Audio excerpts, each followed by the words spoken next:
Let's bring in one lawmaker who represents the largest stretch of border territory compared to anyone else on Capitol Hill. Republican Tony Gonzales of the 23rd Congressional District in Texas. Just a couple of numbers here. The known gotaways. This is how many people we know that got away from Border Patrol. It was the highest single month of known getaways ever recorded, 73,000. That was just last month.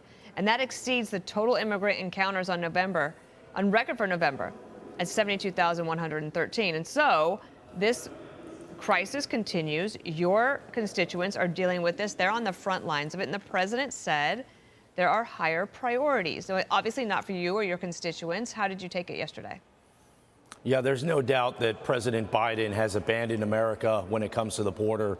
And I'll give you 14 reasons why the border should be important, because 14 Border Patrol agents have committed suicide this year. If that doesn't get your attention, I don't know what does.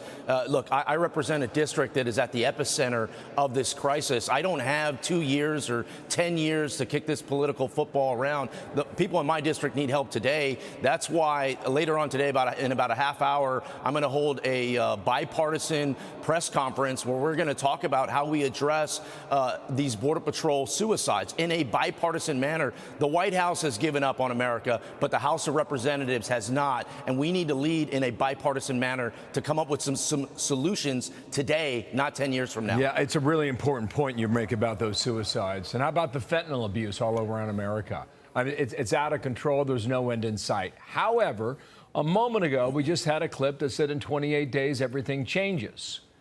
How will it change with regard to the border and policy when Republicans run the House?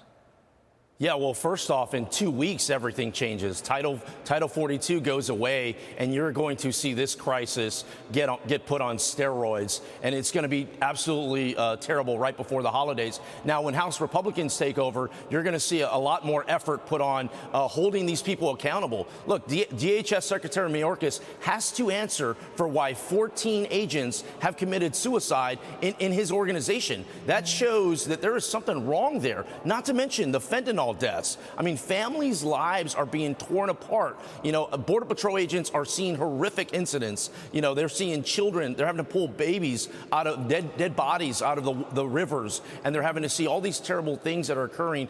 I don't understand how you turn a blind eye to it. I look at it, the House of Representatives, it starts with the power of the purse, and we also have oversight of the executive branch, and we need to start using it. The White House press secretary always says that when it comes to immigration, that the Republicans should put forward an idea and then they'll consider it. I believe that you have had ideas going forward, but when the Republicans take over in January, will there be a more concerted effort that you can take to them and say, this is what we can be for, join us on this, let's secure the border and do some of the important things we need to do for the American people?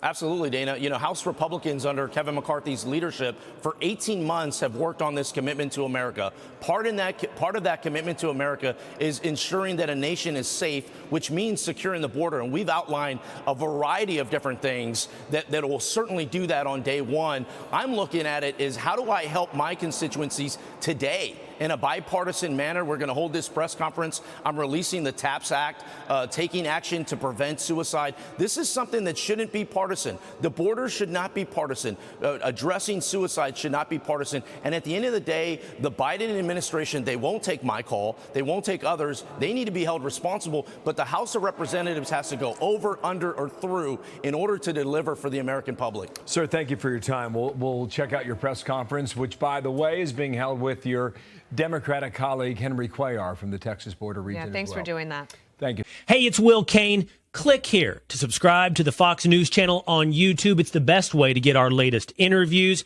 and highlights. And click to subscribe to the Will Kane podcast for full episodes right now.